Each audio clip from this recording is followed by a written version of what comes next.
Welcome, everyone. We are excited to have you join us today as we'll be discussing Chicago's ETOD plan. I am Mariia Zimmerman, and I'm excited to be moderating today's discussion. The webinar is co-hosted by Volution, SPARCC, and Elevated Chicago. You'll be hearing a little bit more about all those partners here over the next 90 minutes. A few other exciting announcements before we get into the bulk of our discussion. Hopefully folks are excited and looking forward to continuing the conversation about how we reimagine our communities with transit. And the Volution conference is going to be happening this October. It's going to be virtual over a few different days, October 19th to the 21st. And registration for that opens on June 21st. And I'm sure since you're joining us today, Hillary and the Volution gang will likely be sharing out with you more information and links to register. So looking forward to reconnecting with folks then. And because none of us can ever get enough discussion about livable communities and transit and what's happening all across the country, Volution has a podcast series.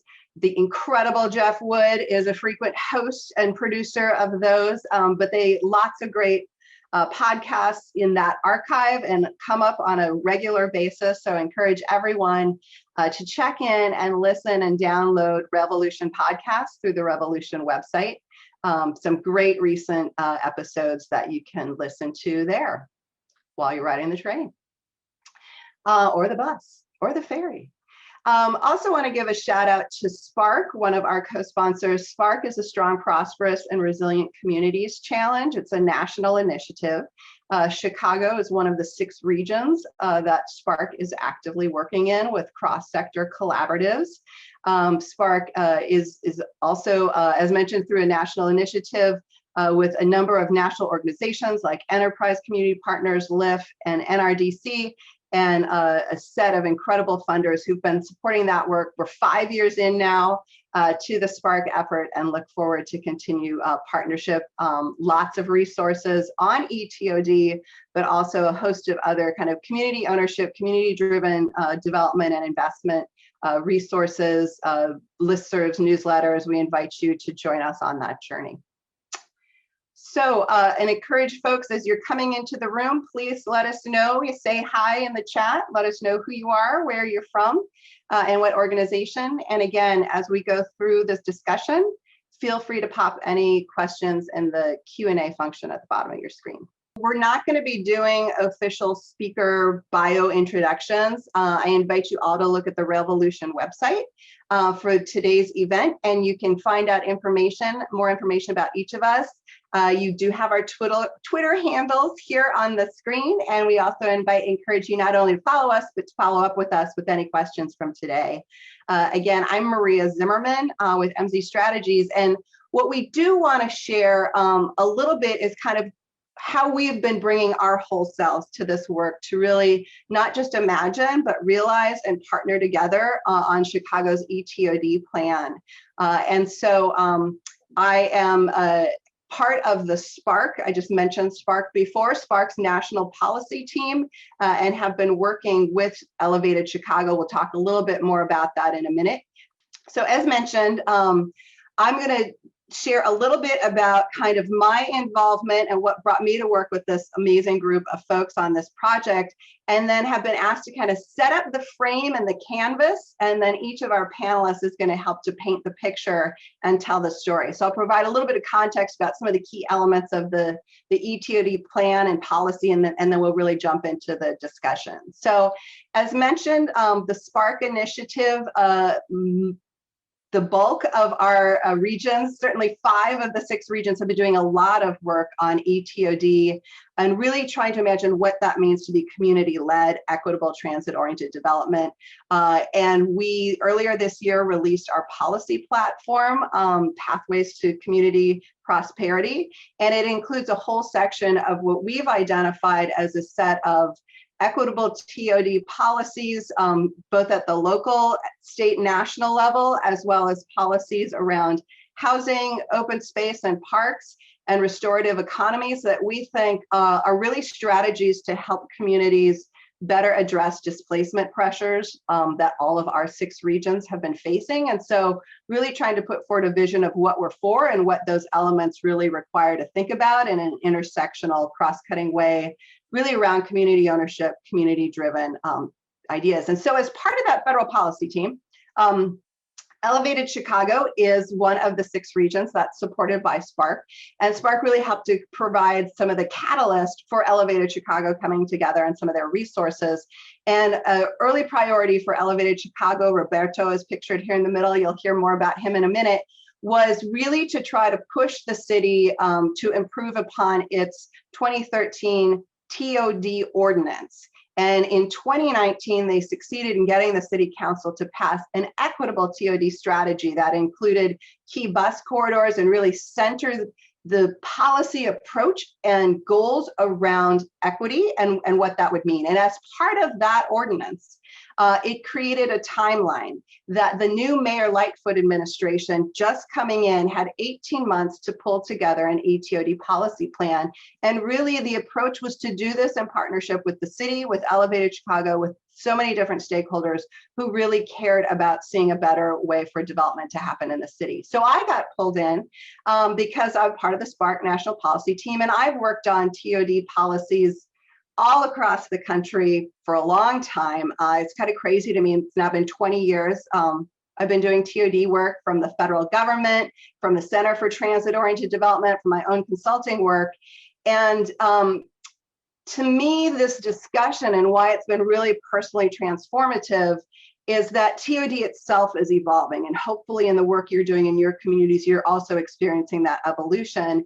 And with that evolution, for me personally, has come also a reckoning and acknowledgement of a lot of the work that I was doing at the Center of Transit-Oriented Development and that we were really pushing. I still am really proud of that work. I think it's so important that we continue to work together and to make the case and visualize communities that are really oriented around transit and that we see transit as an asset and we think about that development, but also to acknowledge that a lot of our early work and still a lot of the work happening today is really being done with a white gaze and is really being done in a way that's about new development and predominantly bringing people who don't take transit or don't live near transit to kind of convince them and bring them in.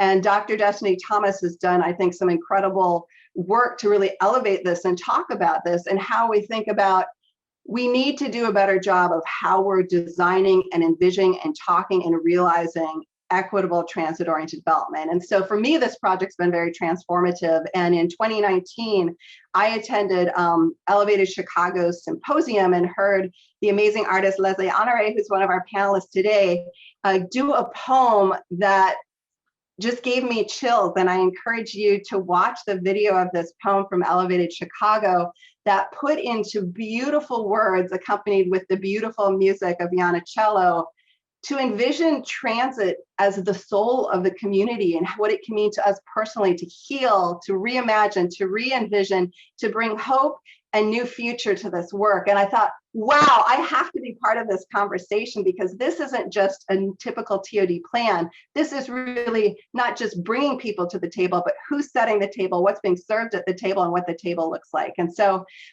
with that, that's just my personal background and kind of peppering in some of the context for this plan.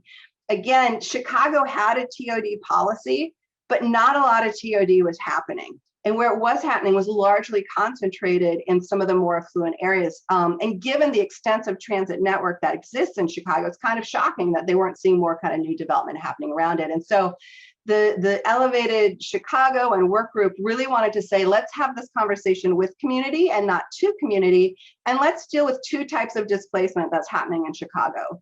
We're losing residents and businesses both in the west and the south sides of Chicago where there's been sustained disinvestment.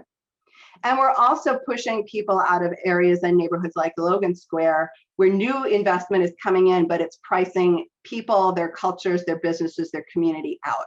And so really trying to think about how to deal with both of these dynamics of displacement. For Elevated Chicago, that's been, and Roberto will talk, and Leslé will talk more about how they've been investing in people, places, and policies to do that, and doing it through a whole host of different kind of interventions, both from capital projects to really thinking about a whole set of things. A picture here is the Red Line station at 95th Street. And Melvin Thompson, who's one of our panelists, this is his neighborhood. So just wanted to kind of give this a shout out so you can picture this as he's talking, where a new Red Line station went in, and there were some challenges, but also some really amazing things that have been happening as a result of that investment. That kind of is, again, for us was really sort of a real tangible thinking of what the policy could be, both what wasn't working and what was working. So again, this policy came together quickly. I work on a lot of TOD policies. Sometimes they last a long time. We had 18 months to pull this baby together. And part of how we did that was to recognize we didn't need to start from scratch. There was a lot of data already out there. There were past plans that were out there. And there was a ton of lived experience that community members had, that they knew what their communities needed, what was working, what wasn't working with city policies. And we had the opportunity with the new Mayor Lightfoot administration to bring people together from across all different departments of the city. And Juan Sebastian will be talking a little bit more about that Herculean effort to coordinate in a huge city government across those layers of bureaucracy. So the policy plan came out last fall. And again, there was a very aggressive strategy working with artists, working with community ambassadors and leaders to share the plan, to vet the plan, and to get comments on the plan. And then later this month, the city will be finalizing the plan, and there'll be work you'll be hearing about with some pilots. So highlights of the ETOD plan. There's a lot in there. I can't cover it all. We'll touch on some of the highlights, but I encourage you to check it out. The executive summary is provided in many different languages, so you can read it in lots of different languages, lots of different formats. But it really is looking at these kind of three buckets of work. Some of it is really looking internal for the city and how the city is committed to doing a better job of coordinating across agencies and with other governmental partners outside of the city, as well as with community, and what does really equitable community engagement look like, and how can they do a better job with that. Building the city's capacity to support ETOD, and so really thinking about how to make it, again, a cross-agency, cross-citywide initiative, and bringing in some permanence and accountability and transparency in that. And then a whole set of zoning and street design and community building, a set of strategies. The plan itself has, I think, 35 different strategies. And they touch on things, not only things like affordable housing and street design, but also thinking about access to education, public community health centers, access to fresh foods. So lots of great things that are in the plan. Affordable housing definitely has been a focus and a strategy, and already the city is working to implement it. A couple of things just to highlight that to me are pretty spectacular. The city's Department of Housing actually did a racial equity assessment of its qualified allocation plan and released those results earlier this year, and then are modifying both how they're going to prioritize and allocate low-income housing tax credits, and also the city's inclusionary zoning strategy, which is called the Affordability Requirements Ordinance, again, to really give priority and call out transit-oriented access and the importance of ensuring affordability in those places and helping to fund and finance projects. And I saw even just yesterday, there's yet another project with some TIF funding in it, providing affordable units at one of the stations. So lots of things in real time are happening in Chicago with this plan. So it's not just a plan, it's the beginning and the pathway forward with implementation. So I'm excited that we can hear from folks about some of these different efforts to really involve different partners of the community and what that means and what that's looked like and where they're at, kind of looking forward to a series of TOD pilots that will be forthcoming over the next year.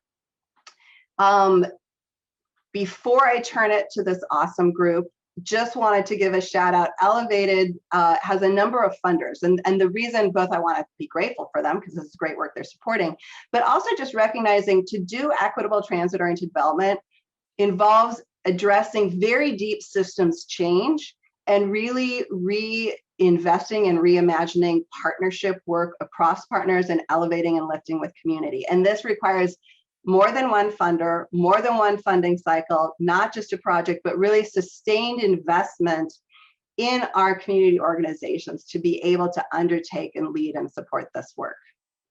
So if you're in Chicago, absolutely, we hope that you will join Elevated Symposium at the end of July. And Roberto, you can say if that's an open invitation to everyone in the country, but it is a great event that really, again, is been inspiring to me and transformative to me to how I think about personally and professionally engaging and learning and interacting in this space. So that was a super quick, super fast overview. Now we will dig into the details. And as mentioned, I'm not going to formally introduce folks, but I am going to pop it to you, Roberto, and then invite you to pop it to the other panelists to kind of introduce yourselves in terms of what personally has brought you to this work and has been transformative to you as well with this. So I'm going to stop the screen. No, I'll leave the screen share up for a minute while you're talking, and then I'll pull it down so we can all see each other's faces. Sounds good. And thank you for a great introduction, Mariia, for being such a treasure and such a gift that you have been to Elevated and also to the city of Chicago through your work facilitating the plan process. So my name is Roberto Requejo. I am the program director of Elevated Chicago.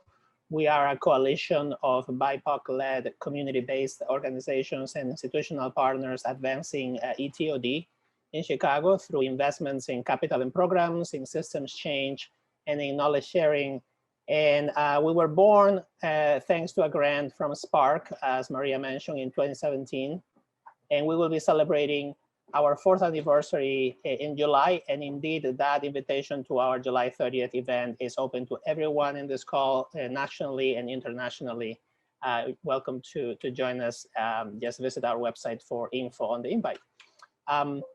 We have been partnering, as Mariia mentioned, with the mayor's office and the city for about 2.5 years now to co-create this ETOD plan. And as Mariia mentioned, there is a lot of personal and lived experience that went into this plan. So I want to start first with a personal introduction of myself and how I arrived to this field and this project. Some people like to describe themselves as a product of the public education system.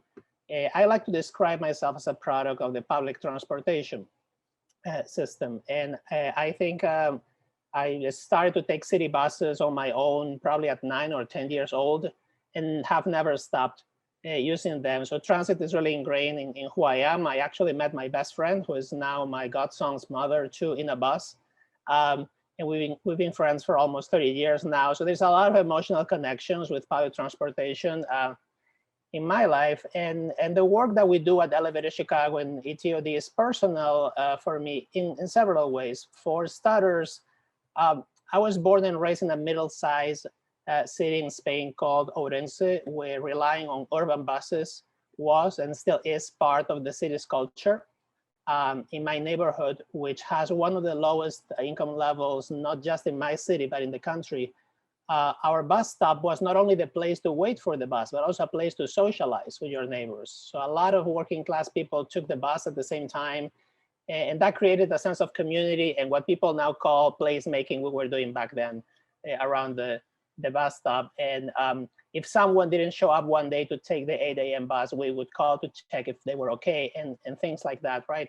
There was a sense of community also in certain buses at certain times of the day, and especially among younger and among older people, because transit was very affordable for them in particular. So for what could amount to 5 cents today, one could go to a lot of places and socialize with people and have a lot of access. And transit was essential in a way for my working class neighborhood, also because cars and gas were and still are a lot more expensive comparatively than in the US. So definitely driving was not an option for most of us. So, so now fast forward to my move to the States in 2001, I knew when I moved here as an immigrant that I wanted to be in a city with an extensive transit system, relatively affordable housing, and with a safe space for gay people. And as I was doing my research, I realized the pool of cities that met this criteria was very, very small, right? So I was very lucky to land in Chicago and in one of the communities of Chicago where Elevated Chicago is working now, in Logan Square, which at the time was relatively affordable and is very well served by transit. but the neighborhood has changed quickly. So my old apartment, which was a 3-bedroom that cost $700 a month to rent, is now going for 3 times that amount, right?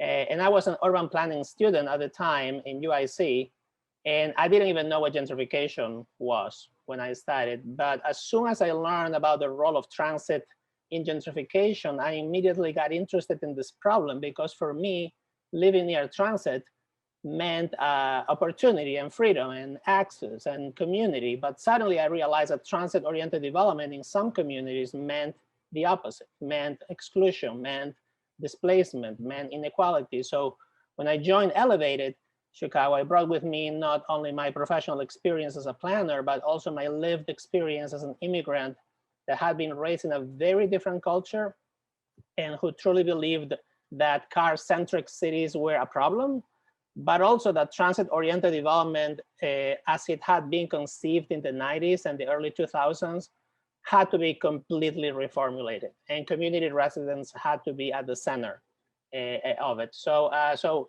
here we are today. And so this is the short version of how I'm here personally, and I am now going to pass the mic to Leslé so we can hear her story. Thank you, Roberto. I love hearing your story, even though I know it. It always inspires me a little bit more.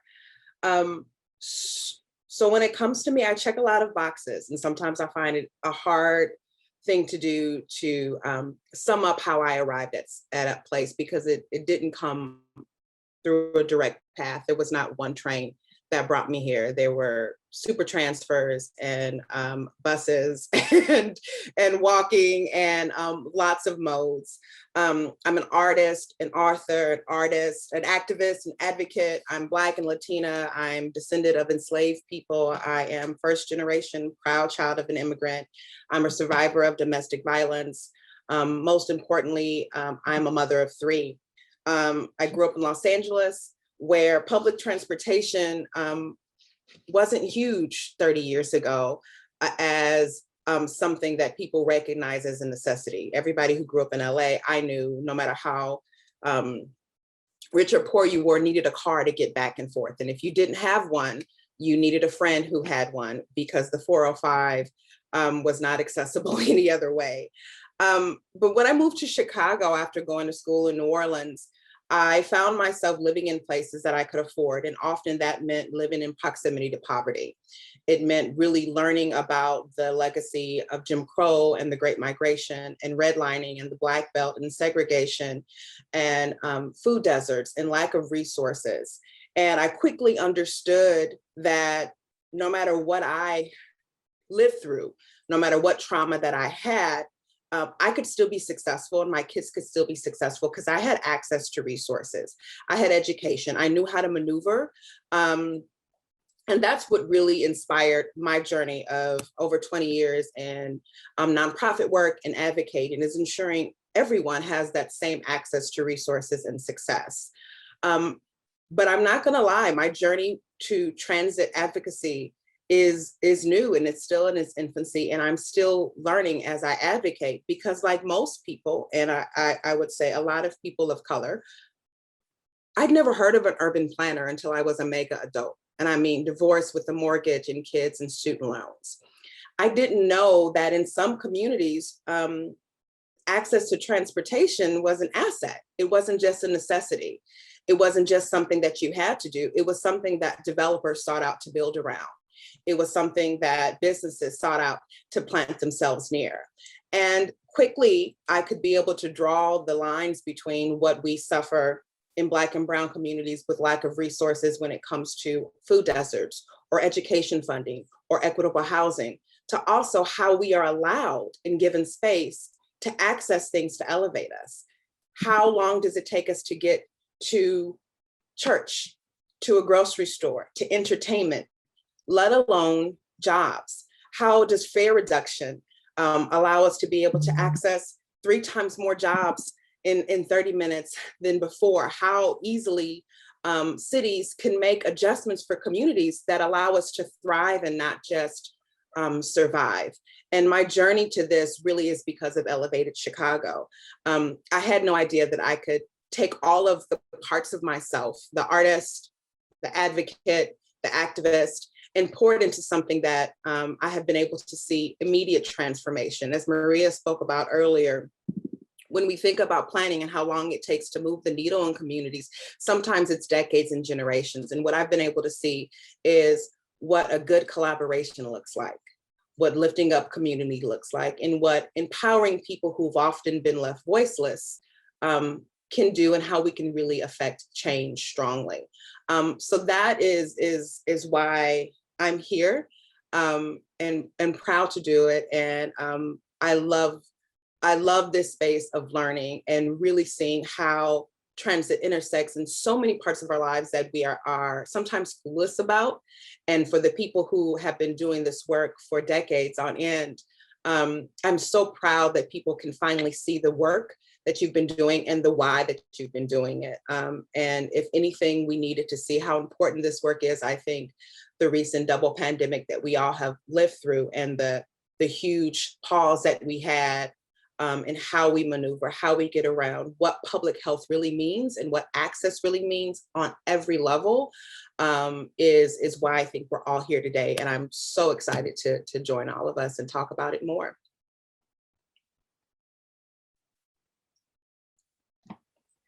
Thanks, Leslé. And maybe we can pop it to Melvin.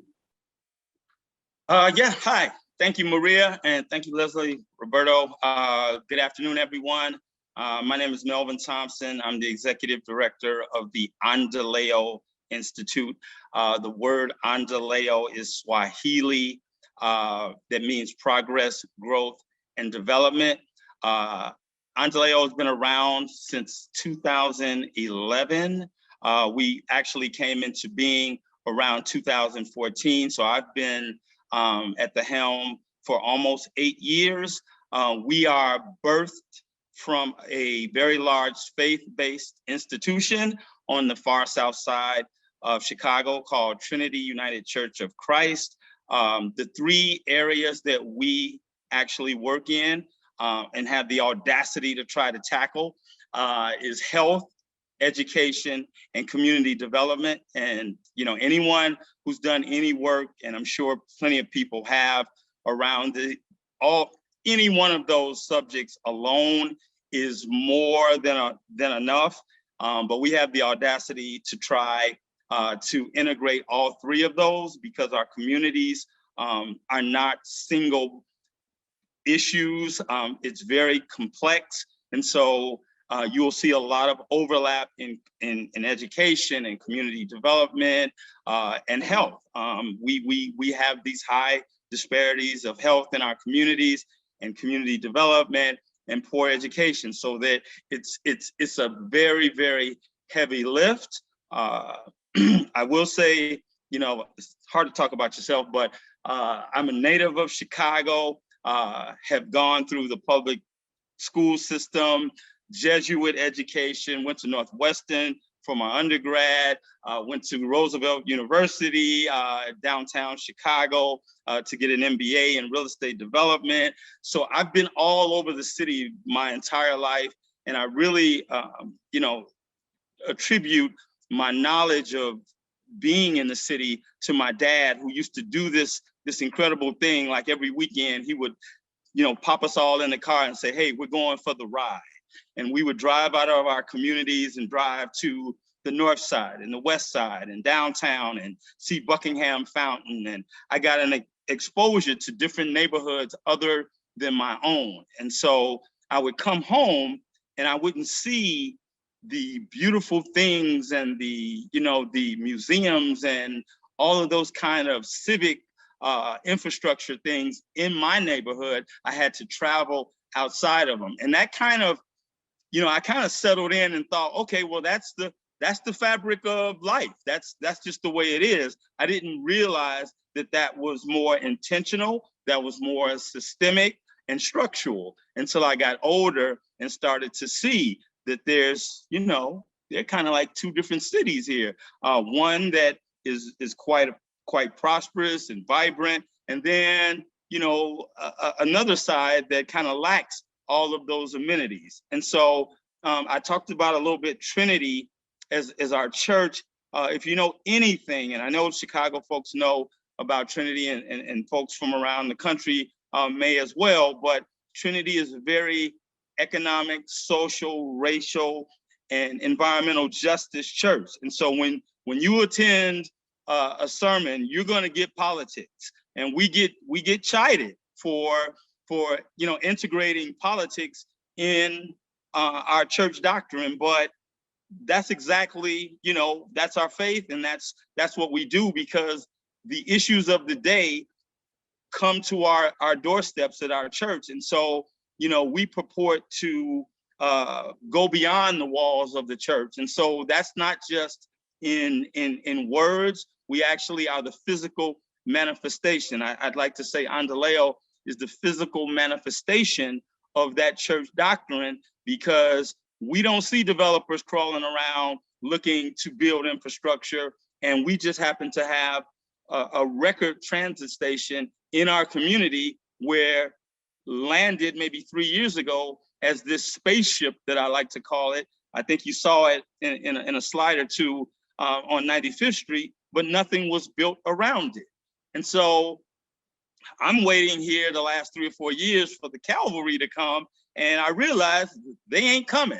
And so internally, that's Endeleo's mission, to revitalize our 95th Street corridor and just take the reins, because we are responsible for our own, upbringing and all these things. And so just learning, and I think Leslé, talked about how transit is new. It's really new to me, and I'm sure to our community, even if you're not utilizing the transit stations, how intrinsic it is to the value, the civic infrastructure, and the value that can come out of that. I've always looked at our 95th Street station, which again, a $300 million investment. I mean, I call that the nexus of economic development in our community. And so I'm excited about the opportunities. We know the history. And so we're just excited. I get to lead this incredible work. I work with the community, and I'm just thrilled. I kid Roberto all the time that I was an Elevated Chicago groupie. I just kind of started, hanging around the symposiums, and one thing led to another. And now, we're integral to all of this. And so I'm just excited to be here and share some things that I think will be, that will resonate with you around the country. And just thank you for having me. And with that, I think Miriam, you can. Juan Sebastian, we need your story, and then we'll jump into talking about some of what we've been learning in addition. Yeah, definitely. And I also appreciate, just to echo earlier, I love this part and hearing the stories. And so also grateful to be here. So just to introduce myself quickly, good afternoon, I guess I'm not really meeting or seeing you all, but glad you're there. I'm Juan Sebastian Arias. I work in the mayor's office here in the city of Chicago, so for Mayor Lori Lightfoot, and I'm on the policy team as a deputy director of policy with a focus on housing, neighborhood development, and other place-based initiatives, and that of course includes ETOD. Before saying more about my journey to this spot and my involvement in the ETOD Policy Plan, I can share a little bit more of just my personal side. So I'm also a born and raised Chicagoan, son of Ecuadorian immigrants, first generation college graduate, and a lot of my passion that I bring to this work comes from what I've seen changes happening in the neighborhoods that I grew up in. So I mentioned I grew up across the northwest side of Chicago.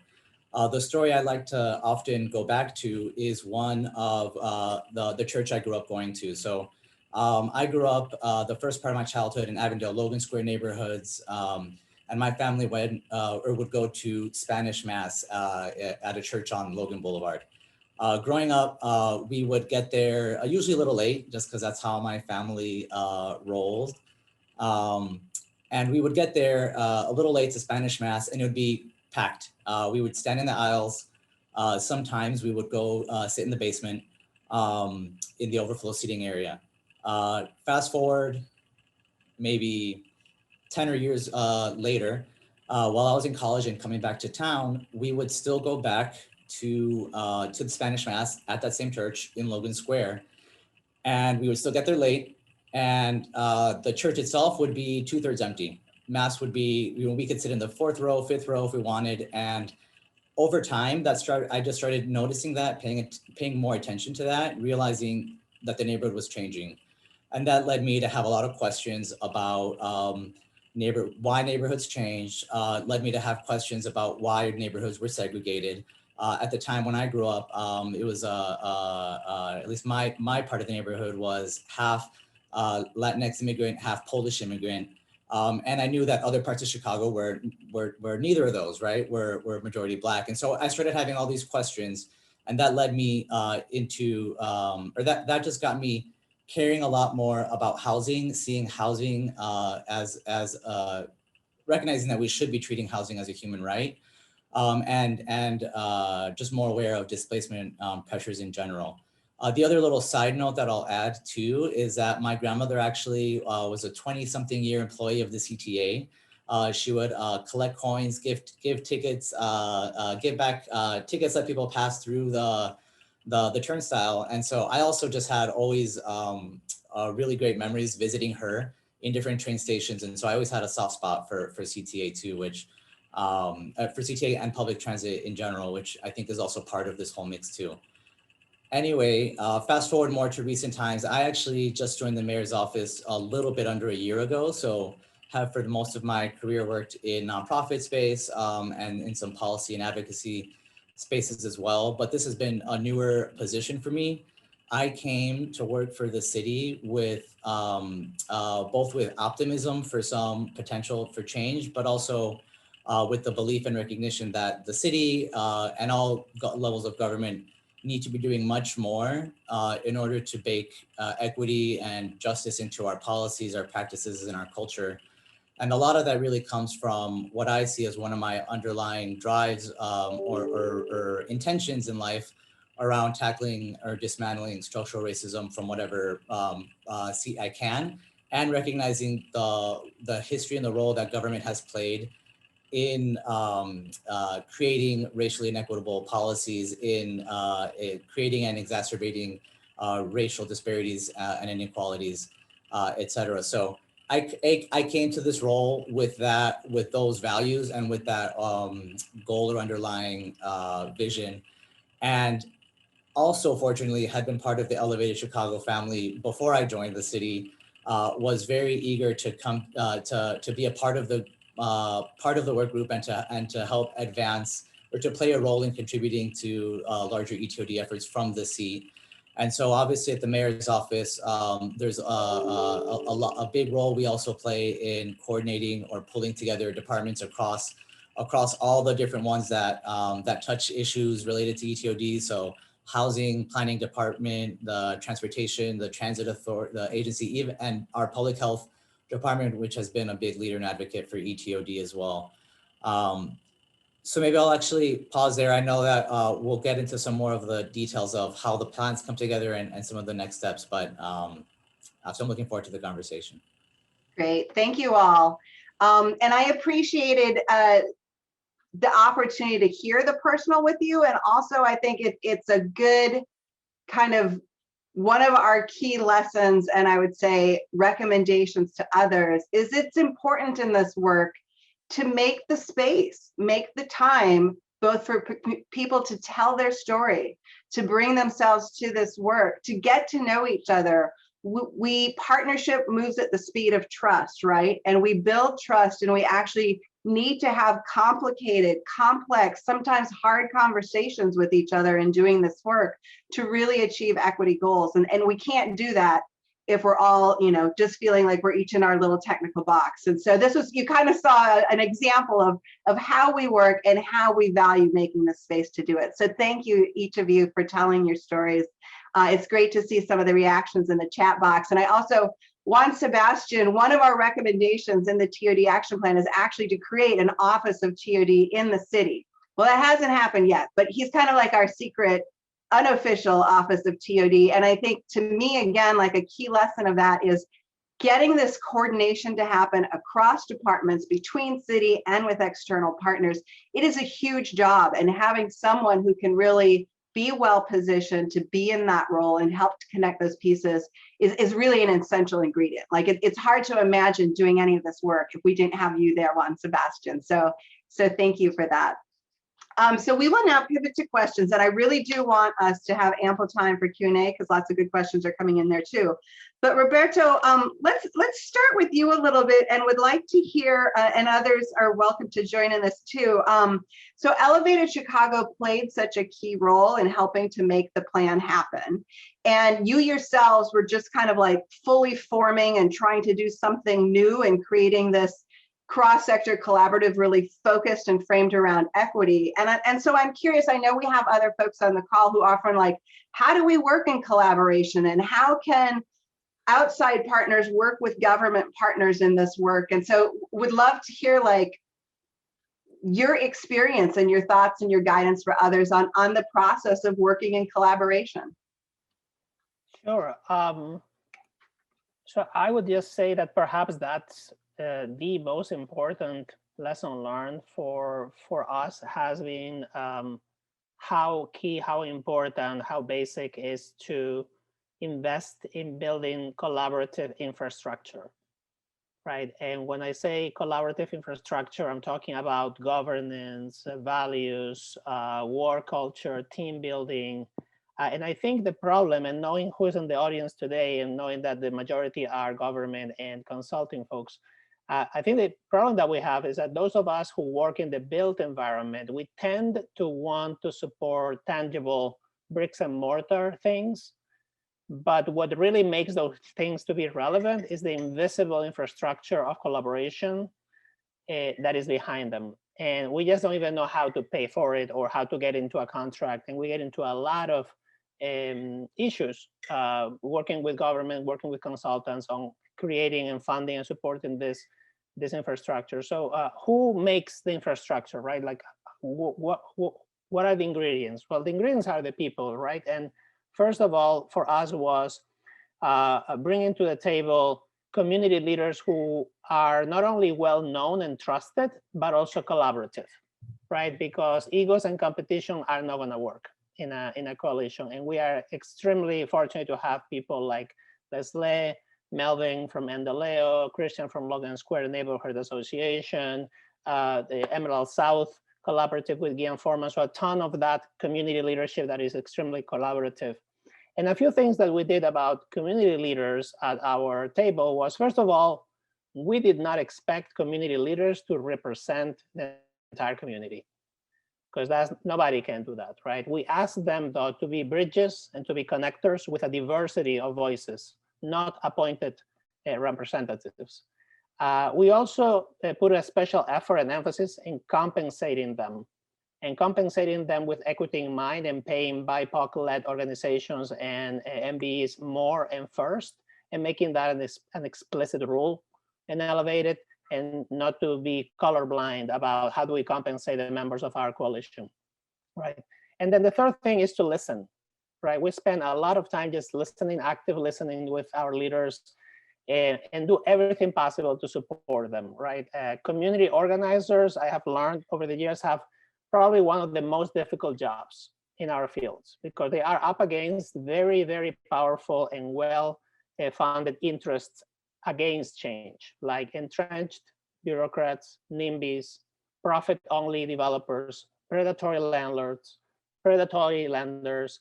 And then in addition to that, the normal conflicts and the normal drama that we all live in our neighborhoods, right? So all of that is what community leaders have to do. So very important piece. In addition to community leadership, very important in our collaborative infrastructure was to find technical assistance providers like think tanks and research centers willing to put their capacity and their reputation behind our coalition, and in some cases, frankly, to do a fair amount of pro bono work because they had that capacity, right? So we're very fortunate to have organizations behind us like Metropolitan Planning Council, CNT, Department of Public Health, and many others that have gone above and beyond. And then another key ingredient was to, you mentioned this, Mariia, was to find the right funders, right? And you all will be surprised, maybe not, how many foundations said no to us because they consider our work too political or too controversial, right? And so the ETOD plan, for instance, would not have happened without SPARCC, the Community Trust, or the Funders Network for Smart Growth, supporting us with flexible dollars with very little strings attached, not requiring like full reports of like dozens of pages about what you're doing with our money. To the contrary, understanding that we have to support systems change flexibly, and that if you cannot be out there saying that you are for racial equity and then saying, but we do not fund advocacy, but we do not fund system change, right? And then last but not least, you have to find the forward-thinking government leaders and the purpose-driven private firms, right? You cannot do this without the private sector. You cannot do this without the government.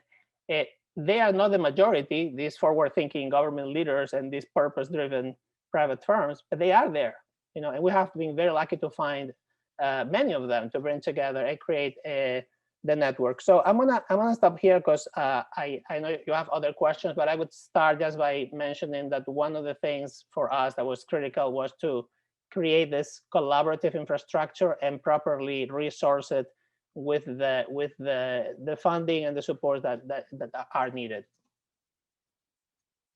Thank you, Roberto. Lots of great points there, and I see folks putting Q&A questions in too to kind of follow up on that. So we'll have some good discussion there. But kind of building on and pulling that thread a little bit more, Leslé, I'm curious. You know, you were talking about being an artist and kind of being new to this work and being a community member and an entrepreneur, like all of these things that your whole self that you're bringing in. So much of the work and the time that has really happened over the last 18 months around equitable community engagement. And I'd love to hear a little bit more about the work that Elevated and others are doing of what does it mean to really do equitable community engagement and do it in a way that's working towards getting more accountability and partnership with government. What that looks like, what have been some of the challenges and what have been some of the key steps for that? Sure. I think what Elevated has taught me how to do is that I don't have to compartmentalize my work, that it can flow together and other people can respect that, and that can open pathways, that art doesn't have to be a bookend, that my work as an executive director or now as the managing director of communications and strategy for Center for Neighborhood Technologies, it doesn't have to be separate, that all of those things can coexist and do so powerfully. But what we have to first do, which we have a hard time doing in this country, is calling a thing a thing. We can't undo racist policies without calling them racist. We can't then do policies that are race neutral when they were race specific. And so what Elevated first did, and I think it frames everything we do, is the founding members and the developing steering committee members understood those challenges, understood that to create a really equitable collaboration, that we were going to have people at the table from tons of different backgrounds, with titles, without titles, with residents, with powerful organizations backing them, with organizations that they are fighting to make more equitable internally. And so they incorporated really being very focused on how we were going to engage, our rules of engagement. And one of the most powerful things for me when I was first asked to join Elevated was seeing that at the bottom of our agenda, we had these rules of engagement that framed how we were going to speak to each other, how we were going to acknowledge our privilege, how we were going to acknowledge that we have different ways that we communicate, how to have an open mind, how to receive criticism, how to give feedback, who should step forward, when you should step back to make space for someone else. How do you check for not just who's at the table, but who isn't there? And how do we make space for them? And what has been so powerful is that it it has now translated into the city adapting it and using our rules of engagement. We know it's a living thing that we are constantly looking at and ensuring that it accurately represents how we want to engage with community and with municipalities and with each other.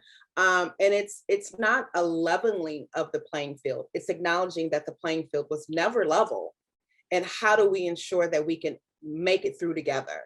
And even now, with many of our communities still reeling from the pandemic, still reeling from uprisings of social inequities that never went away. It just really came to fruition in a big way in social media and globally last summer. How do we engage with people when we can't see them face to face? How do we make sure that this space of Zoom is authentic? How do we acknowledge the barriers that some communities have? How do we close those gaps to ensure that they are not then left behind even more? So that was one of the most powerful tools that I think we have as a collaborative. How do we address each other when we don't agree? How do we address each other when we bring our own trauma, when we bring our community's trauma? How do we heal from that while trying to lead other people to healing? That was the first thing that we did, and it's something that I carry with me in new positions I take, I carry with me in new communities that I go into. It was such an important framework. I've never seen anything like that anywhere else, that before we even talk, we're going to talk about how we're going to talk to each other. Before we even build, we're going to talk about what tools are we building with? Who are we giving space to be, the hands that create those bricks that we try to uplift a community in. So that was key. There's nothing without that. That is our foundation. Nothing grows without that very, very intentional soil that takes community engagement and flips it on its head. What we know of developers is that what typically happens with city and development is they come to the community with a plan almost already done and are just asking for a yes, or almost like I'm letting you know this is what's about to happen to your community. What we want to do is reverse that. Come to the community first. Find out what they need first. We have 77 different communities in Chicago. None of them are the same. None of them have the same background, but all of them are affected by governance. What do you need? What does your community need? Let me not make an assumption that I know, or even if I live here, let me not be the sole voice representing my community. What my needs are very different from what my neighbors are. Let's listen to that first and let's build from there. And that is how we create, genuine involvement, and that's how we embed genuine accountability as well. Thank you for that, Leslé. And kind of, again, building off of that, I'd love to turn to you, Melvin, and this issue around development and kind of development coming to your community. You mentioned you had the spaceship landing there in your neighborhood. Yeah. And a few questions that have come in on the Q&A that kind of relate to this is, there's this tension that gets created between, and I think in some ways it's a false reinforcing tension of, is development good or bad? Are you for it or are you against it? And Leslé was saying, like, well, if you're just coming to us and the decision's already made, you're kind of, already too late. But I'm curious, Melvin, as someone who's been working on the development side in your community, mm-hmm. Are there things from this plan and this process that give you hope? And what specifically are they that you think actually could bring investment in and do it in a way that you maybe don't have to feel it's a engine for displacement in your neighborhood? So love to hear, like, are there things in the plan specifically from your perspective that you're like, this gives me hope, or this makes me a little nervous. If they don't do this, we're going to be doomed. Yeah, it's a great question, and so much that Leslé said resonated, but I would say first and foremost, the most optimistic piece is the deference that has been shown to me as a community leader from, an organization that, from the outside looking in, you never have a seat at the table. right, with planners or developers or city officials at out of the mayor's office. And so to be shown this kind of deference, that your opinion is the opinion we really value, that we really need to hear, so that this becomes ingrained in any kind of policy work. And let's be honest, in our communities, policy, I mean, even for me, policy was not part of my outlook in what we bring to Endeleo, but I have a very healthy respect now for what policy actually means, because it explains why certain things are the way they are. And so just being able to voice, I mean, I wasn't part of the original group at Elevated Chicago. So I came in kind of, walking on eggshells, trying to make sure that I didn't, say anything that, wouldn't get me disinvited. And then I thought, man, wait a minute, okay, that's not Melvin. I mean, I got to be me. And so I brought my authentic self, and that was received. I mean, very well received. And I mean, it has gone to another level in terms of, my involvement and being able to bring that back and make it part of the fabric of what we're doing. Just the idea of a policy that has land use and zoning to make sure that the development in and around that station is contoured to equitable development is critical. And that's written in the policy. There are a number of vacant city-owned lots in close proximity to our transit station. And oftentimes, for whatever reason, city agencies do not talk to each other. And I'm sure that's not, relegated to Chicago, but planning departments don't talk to zoning, zoning doesn't talk to transportation, and all these things. And so you have the Melvins of the world doing the heavy lift to bring all of those people at the table. I didn't have to do that because they were already at the table at Elevated Chicago. And so it just made it easier for me to rant to one group of people, right? and so, I mean, seriously, it really, I think Roberto talked about the internal battles that we have in our own communities. Those are real because the oppression has happened for decades. And so the priorities are different with every single resident. So you can't have everybody at the table, but what you get from that is this complex web of different things that have never been voiced or heard. And to Leslé's point, it's here's the plan, sign off on it, and we're going to move forward. Well, for us, there's never been, right, a plan to sign off on or even see, because there was no other coordinating. I mean, the situation we're in on 95th now is such that that station was there, but, the Chicago Department of Transportation, the Department of Planning, all of those folks weren't on the same page to coordinate what would connect to that station. And so the timing of being able to engage with Elevated and all the city departments and philanthropy couldn't have been better, because there was no roadmap. There was no guide for us to follow. And so now there are things, words on a document, and let me be clear, right now they're just words. But what follows that, and what I'm really excited about, is the physical implementation of those words. I don't think, I heard you say the word evolution and evolving. Culture change happens with consistent action.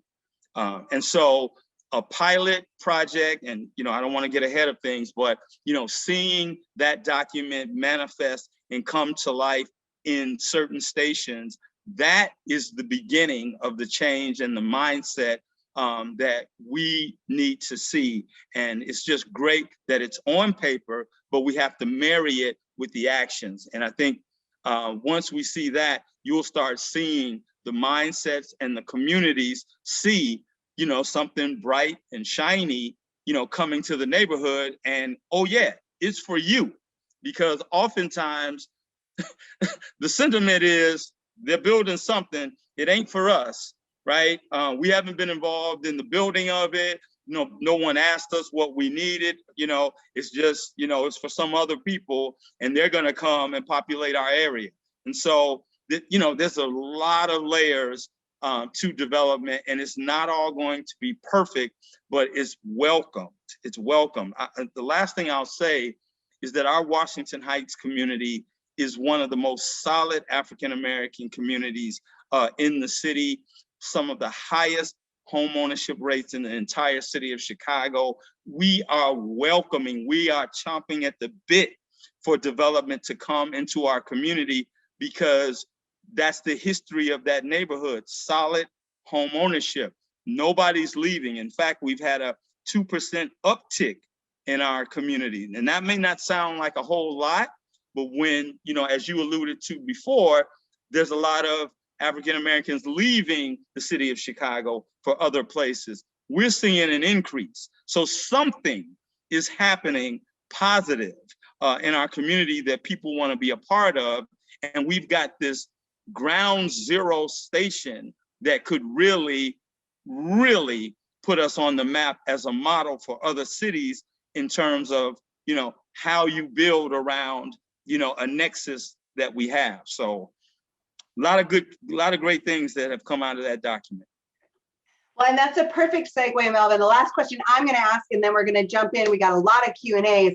Is so Juan, Sebastian, you're kind of tasked with helping with this implementation work and really threading all these different needles. And there is a lot in the plan setting up, speaking to, you know, future zoning changes and dealing with changes to the pedestrian streets and affordability elements and use of public lands, all this stuff, right? And you're trying to work across all these different departments. So we'd love to hear kind of, Juan, Sebastian, like how that's going and what are some of these tangible things that are underway in discussion right now that kind of build off of Melvin's point of like, we got good stuff on paper, how do we go forward with implementation? And again, this is the city plan. So it's not the Department of Transportation's plan. It's not the Department of Housing's plan. It's the city's plan. So it's got to cut across these layers. Yeah, thanks for the question, Mariia. I feel like this is what has really been, I've been really trying to stay focused on in my mind is how to make sure that this plan, how to do everything I need to do to make sure that this plan is not just a plan that is created and that sits on a shelf, but that one that we're rallying around and that we're using to guide policy, investment, decisions, et cetera. So it's very much on my mind too. And I have definitely in the last year-ish or just under a year that I've been with the city, I've become much more aware of all the challenges that come with advancing these complex, you know, interdisciplinary, cross-departmental efforts. And just as a note of that, or as a side note of that, I know, like, I consider myself also like a very collaborative or team-oriented person too. So one of the main, I think for the last several months, one of the things that I was trying to make sure I could make clear or have clarity for myself was around who are going to be my peers, departmental champions that I know are also bought into this work and that care about this work and that are positioned to help advance. Because I think there's obviously just a different level of commitment that comes when people are working with someone in the planning department or the housing department that knows the issues that feels the same kind of draw to this too. So anyway, that's definitely been part of this as well. That's a little bit more of the behind the scenes soft skills part of building or strengthening those relationships internally across the city too, because I think I've lost count, but there's at least 6 or 7 departments and sister agencies that are a part of this. And definitely there could be more if we really wanted to bring a whole of government approach to advancing ETOD. But just to get talk a little bit more about some of the priorities for implementation. The plan itself is definitely bold and has a lot of 30 plus recommendations. We are going to be taking it to our plan commission next week, where it will be voted on for formal adoption by the city, which we hope and expect will be part of the driver of momentum to move forward on implementation. Obviously, there's a lot of work that needs to be done to bring all of those pieces to life. I know I saw some questions about zoning considerations, so that is definitely one of our priorities for this year. As some background, the city of Chicago, we do have a TOD ordinance currently in the books. I've had one since, I believe, 2013. It's called, but we call it transit served location, or so TSL in the actual ordinance itself. That has been updated a couple times, and we're looking at making some more revisions and updates in line with components of the ETOD policy plan. So there are a lot of details still to be worked out about that, but that is a priority for us, and one of our commitments to how we're going to actually operationalize and implement this plan, so that we are encouraging or incentivizing greater affordability and accessibility in housing near transit, so that we are being flexible, also tailoring some of these provisions across different market strengths or market types. As you all have maybe picked up or maybe already just know about Chicago, some of the neighborhood context varies a lot across the city, and we will need different tools or strategies to prevent displacement in neighborhoods like Logan Square, where I grew up, where displacement is happening because of gentrification pressures as well, and we need different strategies and tools, or we need to tailor them in different ways for neighborhoods that have been historically and structurally disinvested. So we do have zoning changes as part of what we're exploring, digging into. There's a number of the recommendations that would, in the policy plan, that would live within the zoning code. And then we're also looking at what other kinds of assets or incentives we either have or can develop and figure out how to offer. And one of those Melvin has already mentioned too, and that's the city's vacant owned land inventory, which for those that don't know, the city, we have about 10,000, I believe, city-owned vacant lots, which if you put them all together is about the size of the loop of Chicago. So you can imagine that's a lot. And a number of those are within transit. So we're also working as a part of this, and also just as another priority for the mayor's office, to develop a more comprehensive vacant land strategy, so that we are making it easier for community groups to access that, so that we're making it clearer the processes that you have to go through, because of course there's too many and they're not clear. And that's also been work that I've been diving into and losing time or losing hair trying to understand. And the other piece, the other implementation piece that I do want to call out that we've also mentioned a few times is around our pilot or demonstration program that we're also gearing up to launch next week. So the shorthand, or the short nutshell version of this ETOD pilots program is that we are going to be going through an open selection process to identify 5 to 10. We're kind of leaving it a little bit open, 5 to 10 pilots or demonstrations that will be not just an opportunity for us to start rallying resources behind actually implementing community-driven ETOD projects, but also that will test a new way of working for the city, one that's more community-driven and that opens up, and that has an open and transparent process for groups like Endeleo and Melvin's team to come to the city with their ETOD proposals, and then to go through a cross-sector selection process, so that it's not just the city deciding who are going to be these pilots,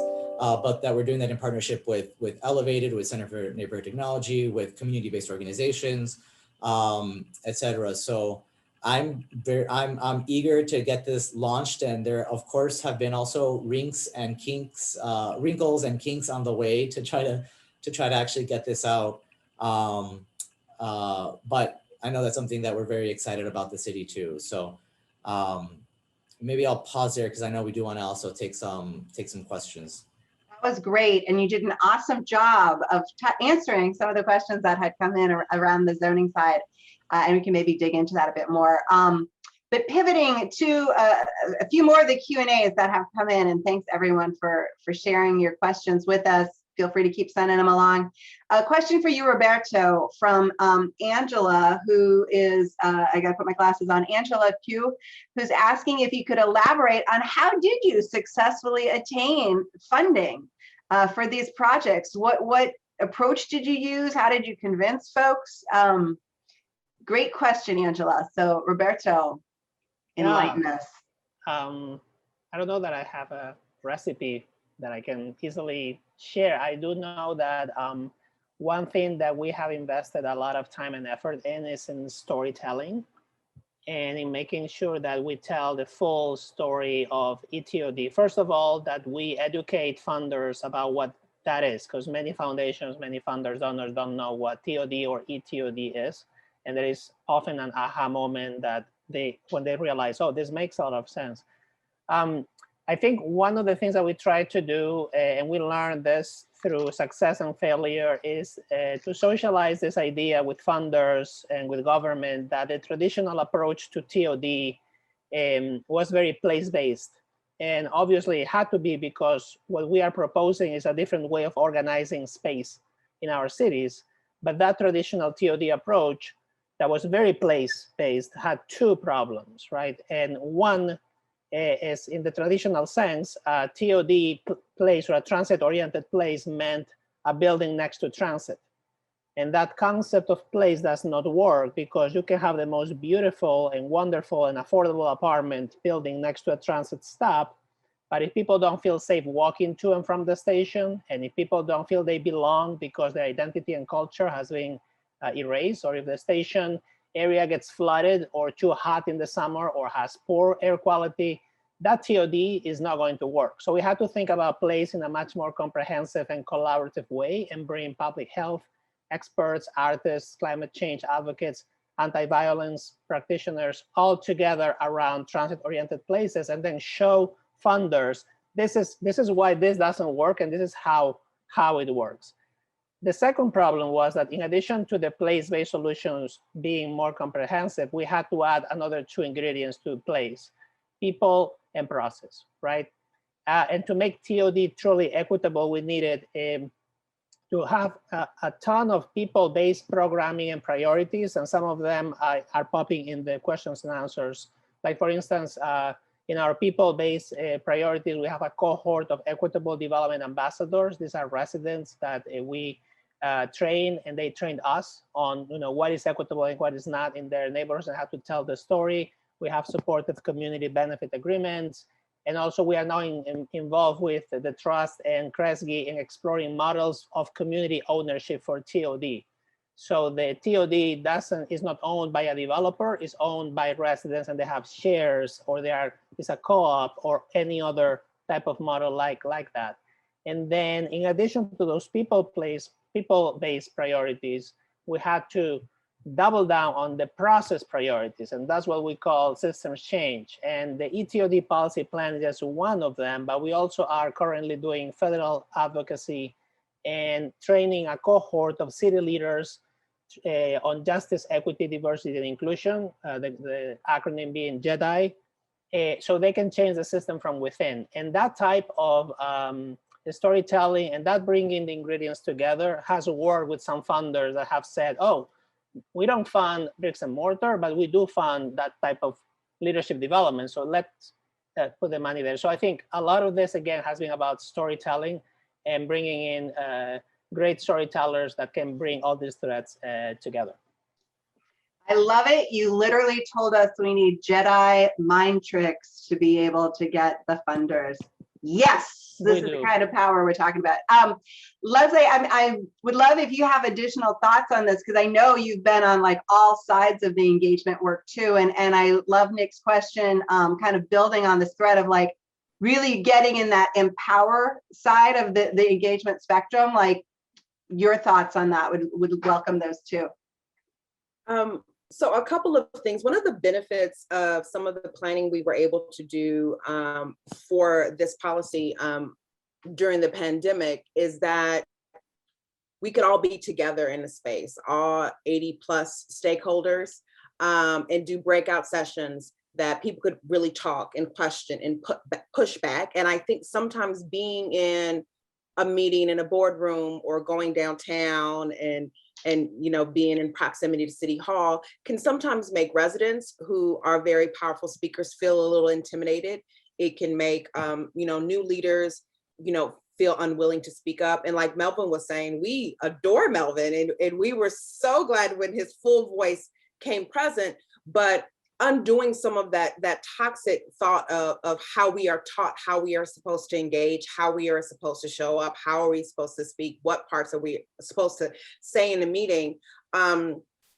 Making pathways to undo that was really, really important. One of the things I remember the most about planning for this was having a really powerful conversation with the Commissioner of Housing about how do we ensure that this policy also includes how neighborhoods are policed? How do we talk about that ETOD also means that people should be allowed to be in the public spaces of their community while not being criminalized? How do we ensure that that happens? How do we acknowledge that that is happening? That it's not safety, but it's policing and it's targeted against specific people.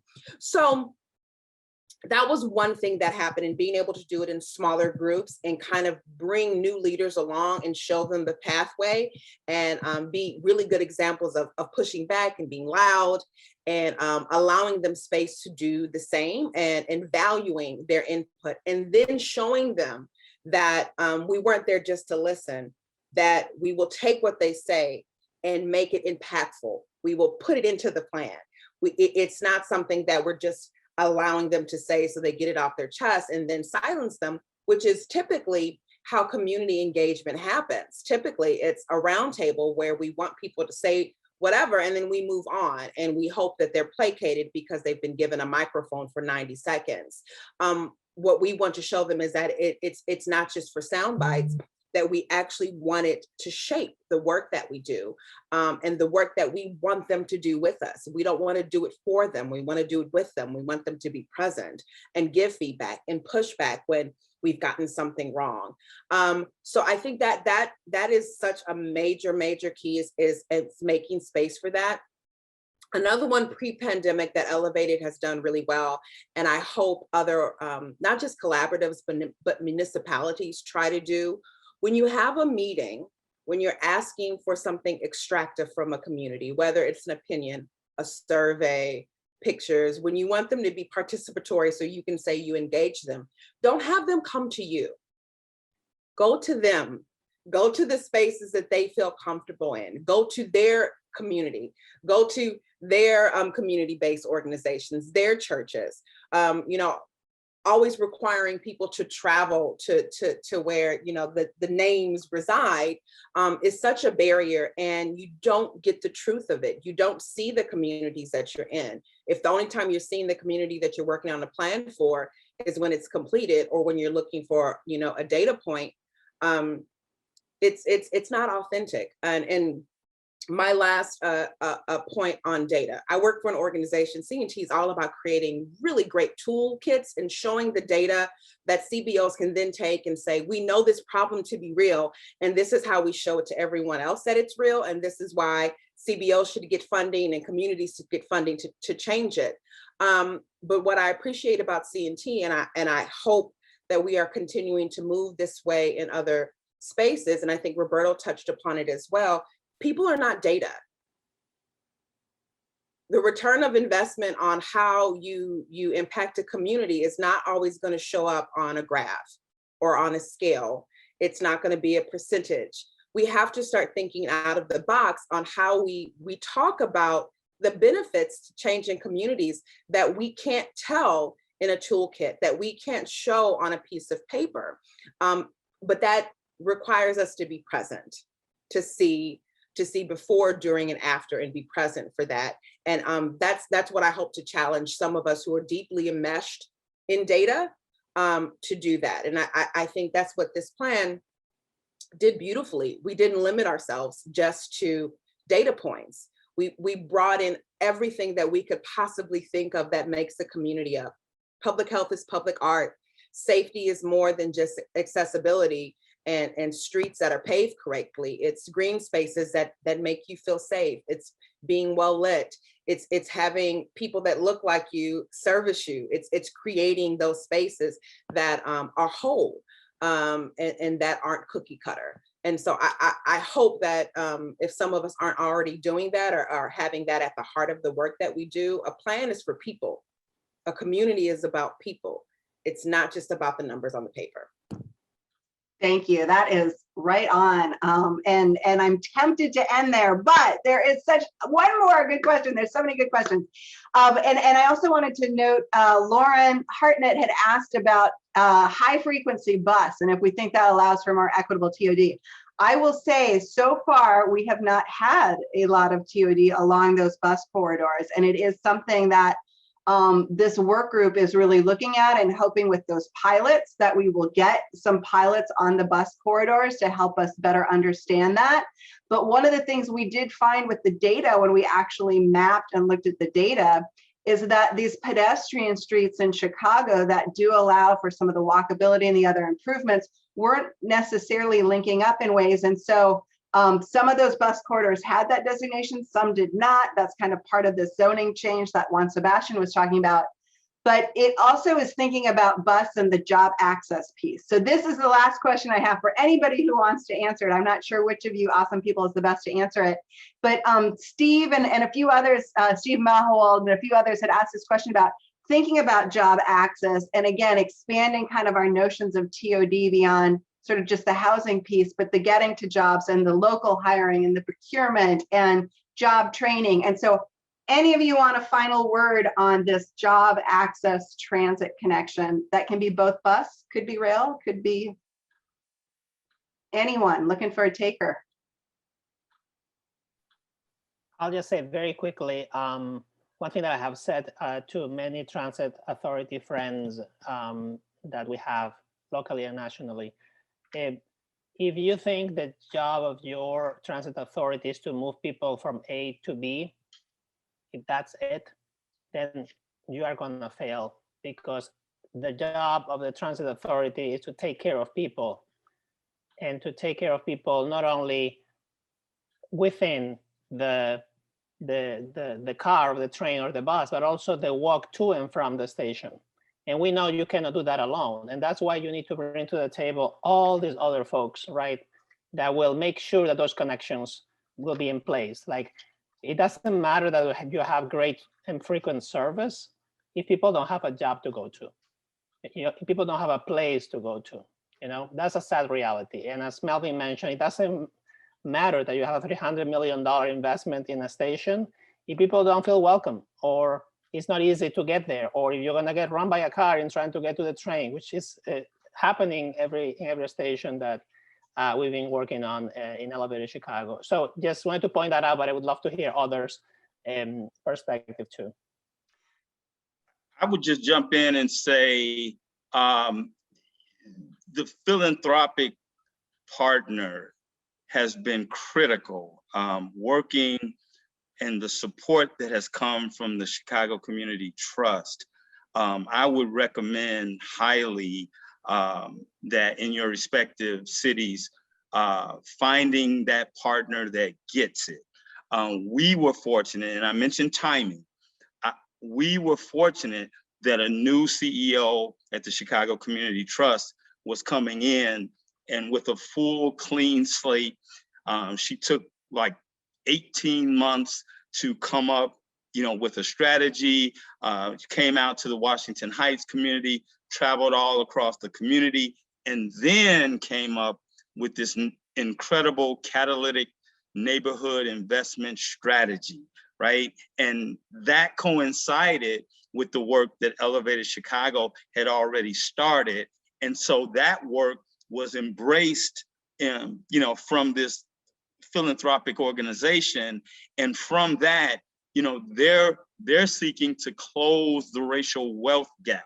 So when you talk about hiring and jobs and employment, all of that comes under the auspices of this philanthropic organization that understands the complexities of closing the wealth gap, right? And so it just fits like a glove. And I can tell you, as a community-based organization, what has evolved for Endeleo is intense, more engagement, more money. I'm gonna keep it real. More money, pre-development money for real estate development, which is unheard of in our communities, right? And so find that partner, because there's one out there, and you heard Roberto say it's not easy, but find that partner that gets it and will engage an entity. And but for an elevated Chicago, I don't know that this happens with just the community and the city of Chicago, respectfully. I mean, I just don't see that happening without a sort of a quasi organization coming in with that community feel, and then be supported with serious dollars to help carry that out. All of that works together to produce what you're seeing in this document. And so, I mean, it takes money to do these things. And so that's what I would recommend. Thank you, Melvin. Thank you, all of you. We are at time, but we are going to continue the conversation this fall in October, the Revolution virtual. Hopefully you'll hear more from these folks there, from others. We know all of you are doing great work in your communities. Again, if you're in Chicago, Elevated Symposium at the end of July, invite you to join that and keep that conversation going locally there in Chicago. And I am sure that Revolution and SPARCC, other partners who helped host today's event, thank you for hosting it. And I'm sure they'll be following up with recordings or additional information from what we shared today. So thank you, incredible panelists, for joining us and for all the work you do in your community. It's incredible.